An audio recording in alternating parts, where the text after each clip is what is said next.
Greetings from Snake Mountain Boat Works on Wednesday, October 30, 2019. Halloween is almost here, but we have a porcupine.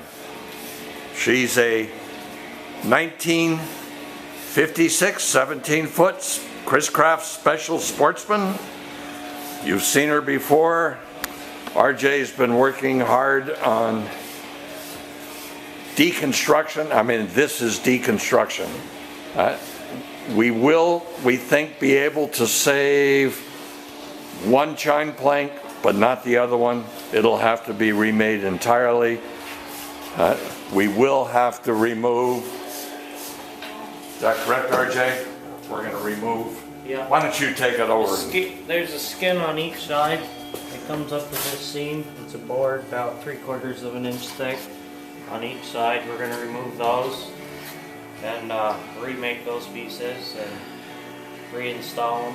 We have all the screws out of it right now, and it's actually unhooked from everything, but it seems to be fastened on there really well still, so we might need the fine tool to get up and cut away, and some flat bars probably to pop it.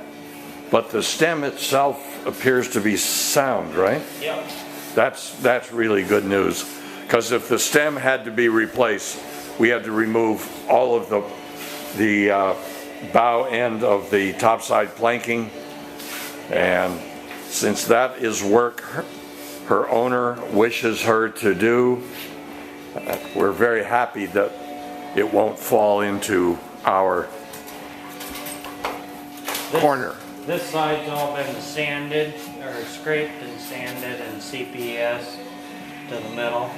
And on the bottom here, I get a little bit of filler in here, and I replaced, one of these was rotted at the top and just crumbling, so I cut it down to where it was good wood and Dutchmaned a piece on there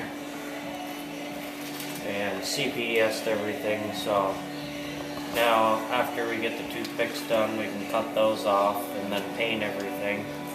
We're going to paint everything with Sandusky Chris-Craft mahogany bilge paint, right? Yeah. That is the only paint to use on a Chris-Craft and in a Chris-Craft bilge. I know Jamestown sells one. I know Interlux sells one. We've tried them all. My wife hates it when I say it, but trust us. The Sandusky product is what you want. What's the water? You need to give it a bath?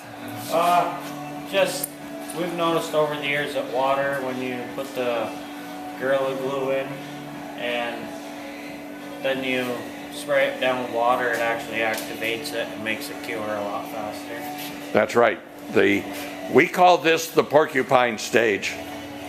We fill every single wood screw fastener void in all of the frames. Notice I didn't call them ribs, as somebody took me to task for slipping up with, I think, on the last video. Every single void is filled with Gorilla Glue, and not just any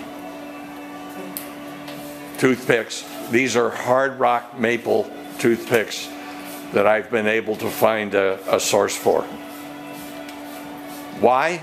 Because once we've cut them off, and when we start installing the 5200 bottom, particularly the first layer of plywood in this particular model, we've got good wood. We never have to worry about a screw spinning as we sink it into the frame.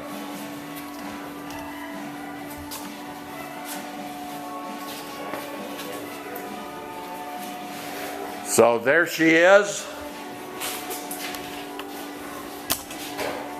all prickly, and I do mean prickly. These little guys can draw blood because we force 2 to 3 into every single hole.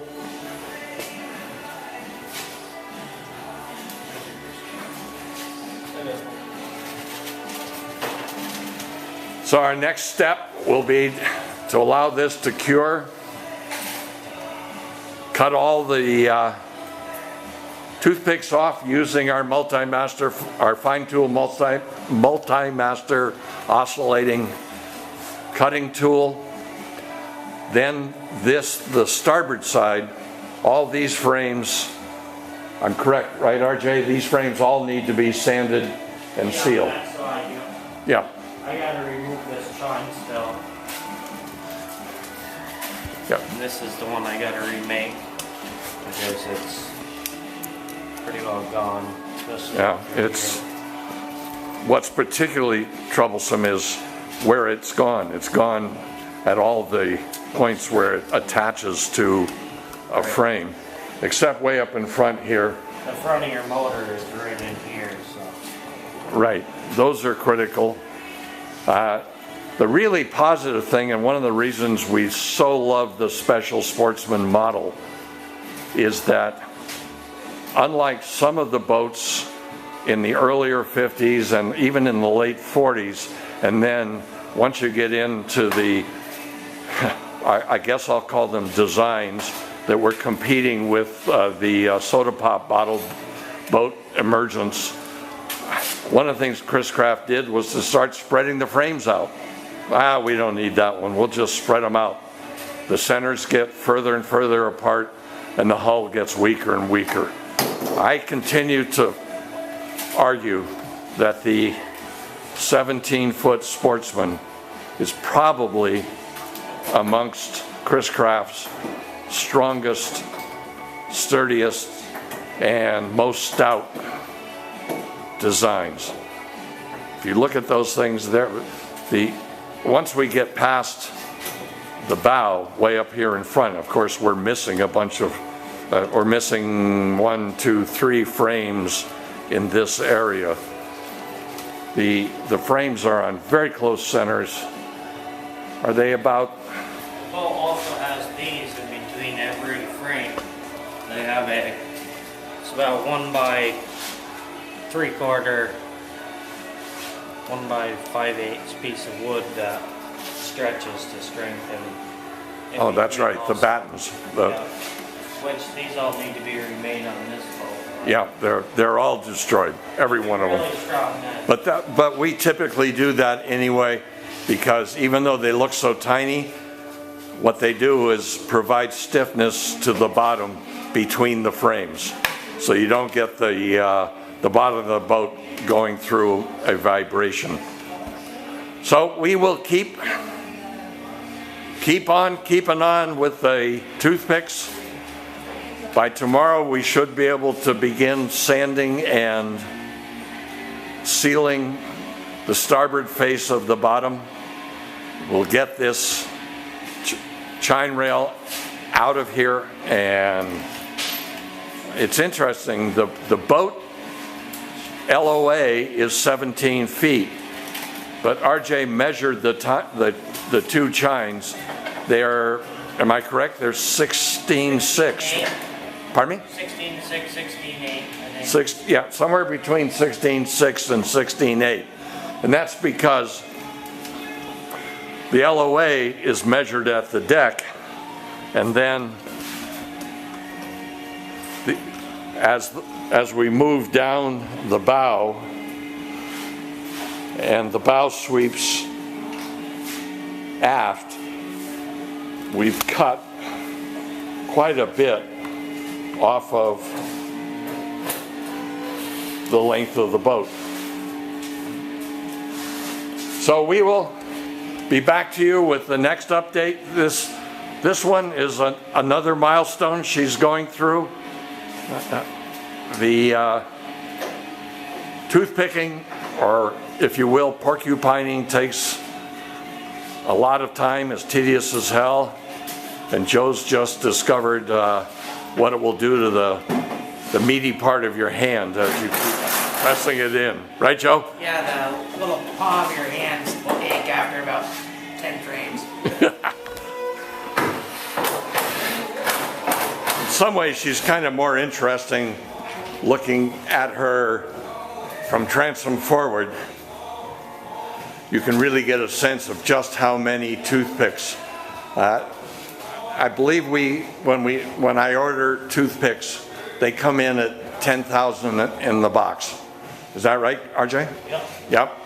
And it's amazing how heavy that box is. All these little tiny toothpicks, but you put 10,000 of them together in a single box and you realize it's basically a block of hardwood. And we have tried, being Vermonters that we are, reusing them. John always reused them. He was a master at reusing them. He'd cut them off, and then in the next boat he would just turn them upside down and use the other end. And I tried it a few times, and if Joe thinks these toothpicks ate at his hand, you should try them when you've cut them off and you've got them upside down. They're just not very friendly. So, as she blows through this milestone, thank you very much, and say goodbye for now from Snake Mountain Boat Works.